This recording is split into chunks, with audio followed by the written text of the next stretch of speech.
Bismillahirrahmanirrahim. Assalatu wassalamu alayka ya Sayyidi ya Rasulullah wa ala alihi wa sahbihi ya Sayyidi ya Habibullah. Rabbi shrah li sadri wa yassir li amri wahlul uqdatam min lisani yafqahu qawli. अज़ीज़ तलबा इकराम, जामिया निज़ाम मुस्तफ़ा सल्लल्लाहु अलैहि वसल्लम की online classes से एक बार फिर हाज़िर हैं। हम नामीर पढ़ रहे थे और नामीर के अंदर हमने इसमें गैर मुतमक्किन की अक़साम को पढ़ना शुरू किया था कि जो मबनीउल असल के मुशाबे होती हैं और वो ख़ुद भी मबनी होती हैं कि वो कौन कौन सी हैं, इसमें गैर मुतमक्किन कौन कौन हैं। तो उसमें से हमने पहली किस्म ज़मीरों को पढ़ा और फिर आज हम अगली दूसरी किस्म को पढ़ने जा रहे हैं जो कि अस्माए इशारात हैं। अस्माए इशारात क्या होते हैं? हम उर्दू में कोई चीज़ को जब किसी चीज़ की तरफ इशारा करना हो तो हम कुछ लफ्ज़ यूज़ करते हैं। मसलन मेरे हाथ में कोई किताब है तो मैं कहना चाहता हूँ ये किताब, ठीक है। मैं कहना चाहता हूँ वो, अगर दूर पड़ी है तो मैं कहूँगा वो किताब। अगर आपसे कोई पूछता है, कहीं पे आता है, कहता है कि जी किताब कहाँ है, तो आप कहते हैं वो पढ़ी है। वो दूर पढ़ी हो तो कहते हैं वो पढ़ी है, और अगर नज़दीक पढ़ी हो तो ये किताब। तो उर्दू में आप इसके लिए ये और वो का लफ्ज़ इस्तेमाल करते हैं। अब बात को समझिएगा, उर्दू में इतनी वुसअत नहीं जितनी अरबी ज़बान में अल्लाह ताला ने वुसअत रखी है। इसके लिए हर चीज़ को कहने के लिए अलग-अलग लफ्ज़ मौजूद होते हैं। अब देखें, अब अगर आप जिस चीज़ के तरफ इशारा करते हैं वो दो तरह से हो सकती है, मुज़क्कर भी हो सकती है और मुन्नस भी हो सकती है। यानी वो मुज़क्कर भी हो सकती है और मुन्नस भी हो सकती है। अगर मुज़क्कर है तो उसके लिए अलहदा अरबी में लफ्ज़ है, मुन्नस है तो उसमें अलहदा है। उर्दू में दोनों के लिए ये का लफ्ज़ है, करीब हों तो, और दूर हों तो वो का लफ्ज़ है। लेकिन अरबी में दोनों के लिए अलहदा लफ्ज़ है। इसी तरीके से उर्दू में जो एक है तो उसको भी आप वो कहेंगे, दूर है तो, बहुत सारे हैं तो भी आप कह देंगे वो सब, सिर्फ लफ्ज़ आप सब बढ़ा देंगे, लेकिन लफ्ज़ एक है। अरबी में उसके लिए अलग-अलग लफ्ज़ हैं। तो अस्माए इशारात का मतलब ये होता है कि किसी चीज़ की तरफ इशारा करने के लिए जो इसम इस्तेमाल होते हैं उनको अस्माए इशारात कहते हैं। वो इसम जो किसी चीज़ की तरफ इशारा करने के लिए बनाए जाते हैं उसको हम अस्माए इशारात कहते हैं। अब जिस तरह उर्दू में होते हैं इसी तरह अरबी में भी होते हैं, इंग्लिश में भी होते हैं। इंग्लिश में आप कहते हैं दिस, दैट, इस तरीके से आप कहते हैं इट, तो ये लफ्ज़ इस्तेमाल करते हैं दीज, दोज। तो यहाँ पर हम उनको पढ़ते हैं कि जो अरबी में इस्तेमाल होते हैं। तो अरबी में जो एक लफ्ज़ है वो है हाजा। क्या लफ्ज़ है? हाजा। असल में जो लफ्ज़ है वो सिर्फ है ज़ा। क्या लफ्ज़ है? ज़ा। और एक लफ्ज़ है जे ही, ये असल लफ्ज़ हैं इशारे के लिए। ज़ा आता है मुज़क्कर के लिए और जे ही आता है मुअन्नस के लिए, यानी करीब के लिए। कोई चीज़ आपके मुज़क्कर है और वो करीब है। मसलन मेरे साथ यहाँ पे एक आदमी, या मसलन ये कलम है, कलम मुज़क्कर होती है अरबी के अंदर, यानी एक तो होती है ना मुज़क्कर मुन्नस नर और मादा, एक मुज़क्कर और मुन्नस लफ्ज़ भी होते हैं। उसकी हम इंशाल्लाह आगे पूरा सबक पढ़ने वाले हैं कि मुज़क्कर और मुन्नस का हम कैसे पहचान करेंगे। अब यहाँ इस कलम को आप समझ लें कि ये कलम क्या है, ये लफ्ज़ कलम मुन्नस नहीं मुज़क्कर है। तो अगर मैं इसकी तरफ इशारा करना चाहूँगा, मैं कहूँगा ज़ा कलमुन, ज़ा कलमुन, ये कलम है। और अगर मुन्नस हो कोई चीज़, मसलन मेरे साथ कोई करीब ही में मुन्नस चीज़ खड़ी है और ये करीब चीज़ खड़ी है, ये देखें मेरे सामने वाइट बोर्ड खड़ा है, इसको अरबी में कहते हैं लौहतुल बैदाउ। मैं पहले भी बता चुका हूँ, लौहतुल बैदाउ। अब मैं कहूँगा ज़ही लौहतुल बैदाउ, इशारा करके कहता हूँ ये वाइट बोर्ड है, ये तख्ता है सफ़ेद है। पहले तख्ता स्याह होते थे, अब तख्ता सफ़ेद, ये वाइट बोर्ड, ये तख्ता सफ़ेद है। तो हा ज़ही लौहतुल बैदा, करीब चीज़ के लिए मुन्नस, क्योंकि ये गोल ता जब आती है और ये अलिफ और हम अलिफ ममदूदा आता है तो समझ जाते हैं कि ये मुन्नस का लफ्ज़ है। तो इसकी इंशाल्लाह हम आगे पूरा सबक पढ़ेंगे। अभी मैं अगर नाम ले लेता हूँ किसी औरत का, मसलन मेरे साथ कोई औरत खड़ी है आयशा, तो मैं कहता हूँ ज़ही आयशा, तो ये आयशा है, करीब है। या मेरे साथ कोई डॉक्टर है और वो औरत है तो मैं कहूँगा ज़ी तबीबतुन, ज़ही तबीबतुन, ये डॉक्टर है, करीब है। और अगर मुज़क्कर खड़ा है तो हाज़ा तबीबुन, अगर उस्ताद है हाज़ा मुअल्लिमुन। कोई बंदा मेरे साथ खड़ा है, वो इशारा करके कहता है हाज़ा मैं अभी नहीं बोल रहा, ज़ा मुअल्लमुन, ये उस्ताद है। ज़ही मुअल्लिमतुन, ये उस्तानी है, ठीक है। ज़ा मुदर्रिसुन, ये मुदर्रिस भी कहते हैं, मुअल्लिम भी कहते हैं, दोनों लफ्ज़ इस्तेमाल होते हैं उस्ताद के लिए। और मुअल्लिमतुन औरत के लिए, या मुदर्रिसतुन औरत के लिए, दोनों लफ्ज़ इस्तेमाल होते हैं। अब यहाँ थोड़ा सा मेरी बात को समझिएगा। अरब वाले क्या करते हैं, अरब वाले इस चीज़ के ऊपर ज़ोर देने के लिए, यानी तंबीह करने के लिए, उस चीज़ के ऊपर मुतनब्बिह करने के लिए, तो ये इन लफ्ज़ों के ऊपर हा खड़ा ज़बर हा बाज़ वक़्त हा खड़ा ज़बर हा लगाते हैं और बाज़ वक़्त सिर्फ हा ज़बर हा लगाते हैं। दोनों तरह का इस्तेमाल है, मैंने वज़ाहत कर दी है ताकि आपको कहीं पे लिखा पड़ा हो तो परेशानी ना हो। खाली हादा या हा खड़ा ज़बर हादा, इसी तरीके से उसके ऊपर भी यही लगा देते हैं हा। अब ये बन जाता है ज़ा, क्या बन जाता है, हाज़ा बन जाता है।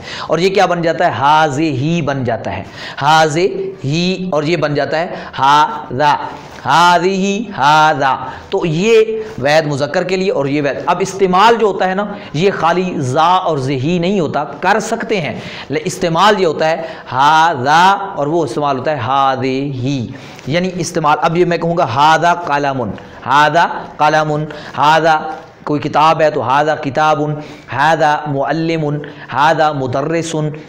और मुन्नस है तो हाज़िही आयशतु, हाज़िही तबीबतुन, हाज़िही आलिमतुन, हाज़िही लौहतुल बैदाउ। ये इशारा भी करूँगा, इशारे करने का तरीका ये होता है, यानी इशारा हमेशा उस चीज़ की तरफ किया जाता है जो आपके सामने होती है, जिसको आप देख रहे हो, और वो आपके करीब हो तो ये लफ्ज़ इस्तेमाल होगा, और एक हो तो ये उसके लिए। और अगर एक से ज़्यादा हैं, यानी एक से ज़्यादा हैं और वो मुज़क्कर हैं, तो उसके लिए लफ्ज़ इस्तेमाल होता है उलाई।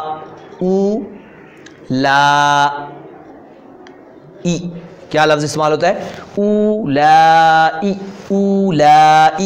ठीक है। तो इसके ऊपर भी फिर उसी तरीके से हा खड़ा ज़बर हा लगा देते हैं, तो ये बन जाता है इस तरीके से। फिर लिखते हैं इसको हा उलाई, यानी जब हा लगा देते हैं इसके ऊपर, पहले था ना उलाई उलाई, अब ये बन गया हा उलाई। अब समझ आ गई, तो इसका मतलब बनता है ये सब। अब मेरे साथ बहुत सारे मर्द खड़े हों तो रजुलुन की जमा आती है रिजालुन, क्या आती है, रिजालुन। तो मैं क्या कहूँगा, हा उलाई रिजालुन, ये सब मर्द हैं, ये सब मर्द हैं। अगर बहुत सारे उस्ताद हैं, मैं कहूँगा हा उलाई मुअल्लिमूना, मुअल्लिमूना, मुअल्लिमुन मुअल्लिमाने मुअल्लिमूना, बहुत सारे उस्ताद यानी पढ़ाने वाले हैं। मुदर्रिसूना, हा उलाई मुअल्लिमूना, हा उलाइल। तबीब की जमा आती है अतिब्बा, तबीब की जमा आती है अतिब्बाउ, अतिब्बा, हा उलाई अतिब्बाउ, ये सारे डॉक्टर्स हैं, ये सारे डॉक्टर हैं, तबीब हैं, ठीक है जी। तालिब, अगर एक तालिब है तो मैं कहूँगा हाज़ा तालिबुन, ये एक तालिब इल्म है।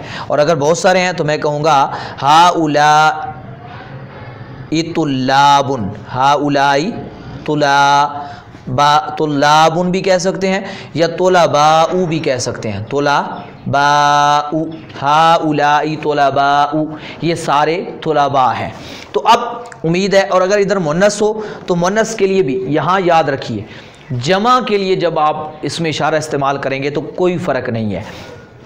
हा उलाई जमा के लिए भी उसी तरह, मुज़क्कर के लिए भी उसी तरह आता है जिस तरह भी बोला, और मुन्नस हो तो इसके लिए भी। अब तबीबा की जमा है तबीबात, ठीक है जी। हा उलाई तबीबातुन, ये सारी डॉक्टरें हैं, यानी औरतों को मैं कह रहा हूँ। इस तरीके से मुअल्लिमातुन, हा उलाई मुअल्लिमातुन, औरत की बात हो रही है ना, हा उलाई मुदर्रिसातुन। तो आप इस तरीके से इनके लिए भी इस्तेमाल कर सकते हैं, यानी हा उलाई, ये लफ्ज़ जो होता है फ़र्क इसमें नहीं होता। हाज़ा, हाज़िही, हा उलाई, मैंने इनकी असल भी बता दी है, फिर ये बताया कि हा तंबीह के लिए आता है, इस्तेमाल इकट्ठे होते हैं, तो ये अस्माए इशारा आते हैं। اب آپ یاد رکھیں ان کو، یعنی حاذا، حاذہی اور ہاؤلائی، ان کو ہم کیا کہتے ہیں؟ اسماء اشارات، یعنی یہ وہ لفظ ہیں جن کے ذریعے آپ عربی میں کسی چیز کی طرف اشارہ، جس طرح آپ اردو میں کرتے ہیں، انگلش میں کرتے ہیں دس کہہ کے، دس بک، دیز بکس، یعنی یہ ایک بنیادی طور پہ، تو اسی طریقے سے آپ کہتے ہیں دوز بکس، دوز پرسنز، وہ آدمی سارے، ٹھیک ہے، تو دور کے لیے دی، اور کیا نام ہے دیٹ، تو دور کے لیے مذکر، تو یہاں آپ کیا کریں گے؟ ابھی قریب کی ہم نے بات کہی، آپ اس کے لیے لفظ استعمال کرتے ہیں حاذا، حاذا کتاب، ٹھیک ہے، تو اب جس چیز کی طرف اشارہ کیا جاتا ہے نا وہ اس کو ہم کہتے ہیں مشار الیہ، یہ لفظ یاد رکھ لیں، مشار الیہ، مشار الیہ، جس چیز کی طرف اشارہ کیا جائے، مثلا ابھی میں نے وائٹ بورڈ کی طرف اشارہ کیا جاتا ہے تو وائٹ بورڈ مشار الیہ ہے، اور یہ کا لفظ جو ہے جو میں نے بولا اردو میں یہ اس میں اشارہ ہے، اور عربی میں حاذہی اس کے لیے اس میں اشارہ ہے، اور یہ لغۃ البیضاء مشار الیہ ہے۔ جس چیز کی طرف اشارہ کریں گے وہ مشار الیہ، اور جو لفظ ہوگا وہ اس میں اشارہ کہلائے گا جس چیز کے ذریعے آپ، اور جو اشارہ کرنے والا ہوگا، مثلا میں نے کیا تھا وہ ہوگا مشیر، ٹھیک ہے جی، تو مشیر بھی کہہ سکتے ہیں، تو مشیر اشارہ کرنے والا۔ یہاں تک یہ بات سمجھ آنے کے بعد اب ہم دیکھتے ہیں جو دور کے لیے اسماء اشارات استعمال ہوتے ہیں، جو لفظ دور کے لیے استعمال ہوتے ہیں ان کو کیا کہتے ہیں آپ، وہ کون کون سے ہیں؟ تو یاد رکھیے، پہلا جو مذکر کے لیے استعمال ہوتا ہے وہ لفظ استعمال ہوتا ہے ذالکا۔ کیا لفظ استعمال ہوتا ہے؟ ذالکا۔ اب آپ کہنا چاہتے ہیں ذالکا کتابن، ذالکا طبیبن، وہی جو میں نے پیچھے ابھی مثالیں دی ہیں، ذالکا استاذ، دور کھڑا ہے، وہ استاذ ہے، وہ ڈاکٹر ہے، وہ ذالک المدرسہ، ذالکا مدرسۃ، وہ مدرسہ ہے، ذالکا جامع، وہ جامع ہے، ٹھیک ہے، ذالکا اشارہ۔ اور اگر مدرسہ کے لیے ذالکا نہیں استعمال کریں گے، وہ مدرسہ کا لفظ جو ہے مؤنث ہے، میں جامعہ کے لیے بھی نہیں کریں گے، یعنی جو مذکر کے لیے ہو ذالکا، اور مؤنث ہو تو اس کے لیے تلکا کہیں گے۔ کیا استعمال کریں گے؟ تلکا کہیں گے۔ یہ لفظ میں نے لکھ دیا ہے تلکا، اب کہہ سکتے ہیں تلکا مدرسہ، تو وہ مدرسہ ہے، ٹھیک ہے جی۔ تو اب کہہ سکتے ہیں تلکا جو جمع کے لیے آپ وحد دور کوئی چیز کھڑی ہو مؤنث، تلکا عائشہ، تو وہ عائشہ ہے، تو اس کے لیے آپ تلکا کا لفظ استعمال کریں گے، ذالکا تلکا۔ اور ایک لفظ استعمال ہوتا ہے اولائکا، یہ ہوتا ہے دور کوئی چیز کھڑی ہو اور وہ مذکر ہوں یا مؤنث ہوں، ان سب کے لیے کیا استعمال ہوتا ہے؟ اولائکا، اولائک الکتب، وہ ساری کتابیں ہیں، ٹھیک ہے، مذکر تھی، میں نے کتاب کی جمع کتب استعمال، اولائک رجال، وہ سارے آدمی مرد کھڑے ہیں، اولائک طبیبات، وہ ساری ڈاکٹر ہیں۔ تو یعنی آپ دیکھیں اولائک جمع کے لیے استعمال ہو رہا ہے، جمع چاہے مذکر، چاہے قریب کی ہو یا جمع بعید کی ہو، یعنی اس میں اشارہ لفظ وہ دونوں کے لیے ایک جیسا ہوتا ہے، اس میں فرق نہیں ہوتا، ہاں واحدوں میں فرق ہوتا ہے، واحدوں میں فرق ہوتا ہے۔ اب ایک اور چیز کو بھی سمجھ لیجئے یہاں پہ، اگرچہ وہ اس سے ریلیٹڈ نہیں ہے، اگرچہ اس میں مختلف ہے اس سے، لیکن اس میں آپ یہ سمجھ لیجئے اگر دو کی بات کرنی ہو تو اس کے لیے لفظ ہوتا ہے عربی میں ہا زانے۔ کیا لفظ استعمال ہوتا ہے؟ ہا زانے، اور اگر مؤنث ہو تو اس کے لیے استعمال ہوتا ہے ہا تانے۔ اگر دو کتابوں کی بات کریں تو ہازان کتابان، یہ دو کتابیں ہیں، ہاتان امرأتان، ہاتان طبیبتان، یہ دو ڈاکٹر ہیں۔ تو اس تثنیہ کے لیے مذکر کے لیے ہادان اور تثنیہ کے لیے مؤنث کے لیے ہاتان، اور اسی طریقے سے دور ہے تو اس کے لیے لفظ اگر مذکر ہو تو اس کے لیے استعمال ہوتا ہے زانے کا اور تانے کا، تانے کا، یہ لفظ استعمال ہوتے ہیں۔ زانی کا کتابان، وہ دو کتابیں ہیں دور، تانی کا طبیبتان، وہ دو ڈاکٹر ہیں دور جو کھڑی ہیں۔ تو یہ تثنیہ کے لیے استعمال ہوتے ہیں۔ ان کی بحث میں نے کیوں نہیں چھڑی اس پہ تفصیلی بحث، کیونکہ ہم پڑھ رہے ہیں مبنیات کو، کہ کون سے اسماء، کون سے کلمات جو اسماء جو ہیں وہ مبنی ہوتے ہیں، تو اس میں اس لیے میں نے ان کو نہیں چھوڑا کیونکہ وہ تثنیہ ہیں، اور تثنیہ کے اوپر ہماری بحث جو ہے وہ آگے آئے گی۔ ابھی ہم اسماء شرات ہم نے دیکھ لیے، یہ ہمیں سمجھ آ گئی کہ یہ اسماء شرات جتنے بھی ہیں یہ گن لیں، یہ اپنے ذہن کے اندر رکھ لیں، میں نے ان کا استعمال بھی بتا دیا ہے۔ یہ سارے اس میں غیر متمکن ہوتے ہیں اور یہ مبنی ہوتے ہیں، یعنی جو حاذا ہے، حاذہی ہے، جو ان کا اعراب ہے جو ابھی میں نے پڑھا حاذا، حاذہی، اس میں کوئی تبدیلی نہیں آئے گی۔ ہاؤلائی اس کے نیچے زیر ہے، ہمیشہ زیر رہے گی، رفع نصبی جری کسی حالت میں بھی اس کو لے جائیں، اس کا اعراب تبدیل نہیں ہونا ہے۔ اسی طریقے سے جو ذالکا تلکا اولئک ہے، ان کا بھی اعراب تبدیل نہیں ہونا، یعنی چاہے ان کو آپ فاعل بنائیں، چاہے آپ ان کو مفعول بنائیں، چاہے آپ ان کو حالت یعنی حروف جارہ کے بعد لے آئیں یا مضاف الیہ بنائیں، ان کا اعراب جیسا ہے ویسا ہی رہے گا۔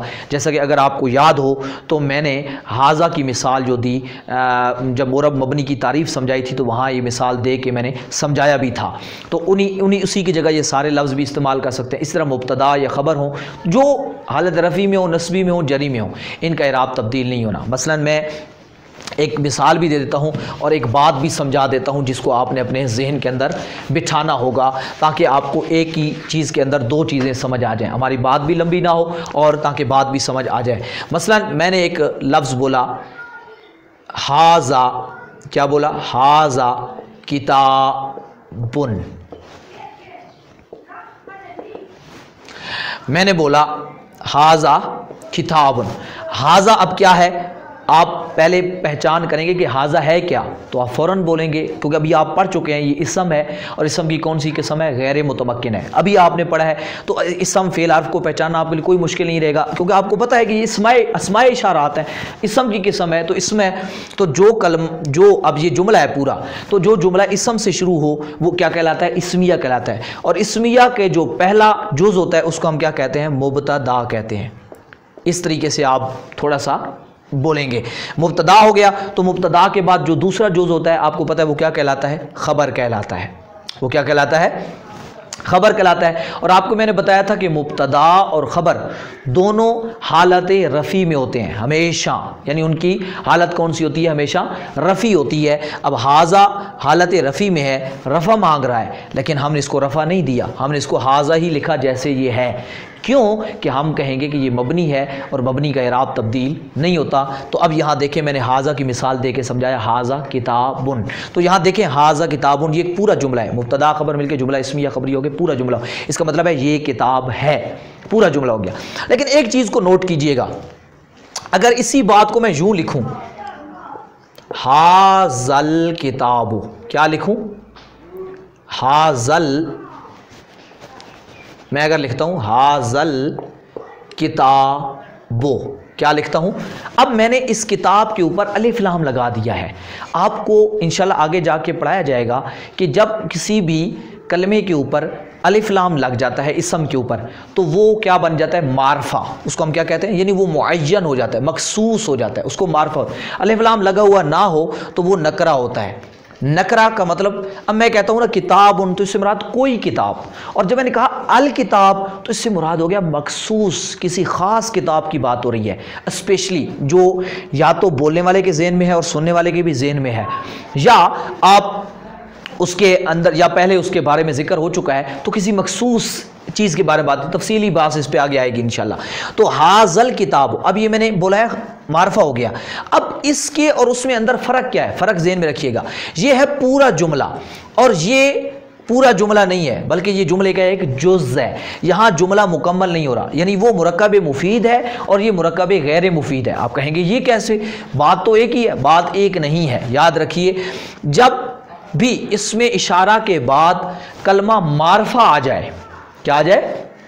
اور معرفہ کیسے ہو؟ اس کے اوپر الف لام لگ کے معرفہ ہو، یعنی وہ معرف باللام ہو، یعنی اس کے اوپر الف لام آ جائے، تو ایک چیز ذہن میں رکھیے گا، اب آپ نے اس میں اشارہ کو مبتدا نہیں بنانا بلکہ وہ موصوف بنے گا، اور اگلا جو ہوگا وہ اس کی صفت ہوگی، اور یہ موصوف صفت مل کے جو بھی آپ بات کہنا چاہتے ہیں، یہ ابھی کیونکہ موصوف صفت مل کے مرکب توصیفی ہو جائے گا، اور مرکب توصیفی آپ نے پڑھا تھا مرکب غیر مفید ہوتا ہے، اس کے ساتھ آپ کو کوئی دوسری چیز ملانی پڑے گی۔ آپ کہیں گے حاذل کتاب، آپ کہہ سکتے ہیں پیچھے آپ کوئی اور چیز کہہ سکتے ہیں، مثلا آپ کہیں گے بعتو، اب بات پوری ہوگی، میں نے بیچی حاذل کتابہ، हाज़ल किताब। अब मैं इराब तब्दील कर रहा हूँ क्योंकि ये मफूल बन रहा है। अगर मैं ये बेतू न कहूँ बल्कि मैं इसको कोई और लफ्ज़ जहाँ कहता हूँ हाज़ल किताबू ली, तो अब ली जार और मजरूर है और ये इसकी ख़बर बनेगा, ये मुब्तदा बनेगा और ये इसकी ख़बर बनेगा। मज़ीद इस पे तफसीली इंशाअल्लाह गुफ्तगू आती रहेगी जब तराकीब हम समझेंगे। तो अभी आपने ये समझना है कि जब भी इसमें इशारा, मेरा पॉइंट ज़हन में रख लें, इसमें इशारा के बाद मुअर्रफ बिल लाम आ जाए तो उस वक़्त ये पूरा जुमला नहीं बनेगा, मुरक्कब गैर मुफीद होगा और यानी उसके साथ जुमले का कोई दूसरा जुज़ मिलाना पड़ेगा। लेकिन जब इसके बाद नकरा आ जाए, यानी वो नकरा की शक्ल में हो या किसी और शक्ल में मारफा हो, तो उस वक़्त आप इसको मुब्तदा ख़बर बनाते हैं। अब जो बात मैं समझाना चाहता हूँ ये तो हो गई तरकीब की बात, ज़िम्नन दरमियान में आ गई ताकि आपको थोड़ा सा फ़र्क भी मालूम होता रहे। और दूसरी चीज़ आपको जो ज़हन में रखनी है कि ये हाज़ा देखें, यहाँ पे मुब्तदा बना तो भी हाज़ा रहा। अब इसी को मैं कहता हूँ रअई तो हाज़ा, रअई तो हाज़ा। अब यहाँ देखें फ़ेल फ़ाइल और हाज़ा मफ़ूल बना, मैंने इसको देखा, मैंने मुझे इसको देखा, कोई कह रहा है मैंने इसको देखा, तो अब ये मफ़ूल बन रहा है तो फिर भी हाज़ा है, कोई तब्दीली नहीं आई, जैसे था वैसे रहा। मैं कहता हूँ मरर तो बेहाज़ा, मैं इसके करीब से गुज़रा, कोई बंदा कहता है मैं इसके करीब से गुज़रा, अब बे लग गया तो भी हाज़ा रहा, हाज़े ही नहीं हुआ, जो इराब उसका था वही रहा। तो जितने भी अस्माए इशारात हैं ये मबनी होते हैं, इनका इराब तब्दील नहीं होता। ये इसम गैर मुतमक्किन की दूसरी किस्म है, ये हमारी मुकम्मल हो गई। इंशाअल्लाह अगले दर्स की तरफ जाएंगे। सबक को समझें, कोई चीज़ समझ नहीं आई व्हाट्सअप नंबर शो रहा है, इस पर सवाल भी कर सकते हैं, यहाँ पर भी सवाल कर सकते हैं। अपना कमेंट ज़रूर दिया करें, अपनी राय ज़रूर दिया करें ताकि हमें पता चले कि आपको कोई चीज़ समझ आ रही है या आपको कोई चीज़ समझना चाहते हैं, तो उसके बारे में आप ज़रूर अपनी राय दिया करें। और दूसरी बात यह है कि जो नए आए होते हैं, पहली बार ये सबक सुन रहे होते हैं, उनसे गुजारिश है कि वो पिछले सबक ज़रूर सुने, तरतीब से सुने और फिर इस तरफ आएँ तो आपको हमारी बात जो है वो बहुत समझ आएगी।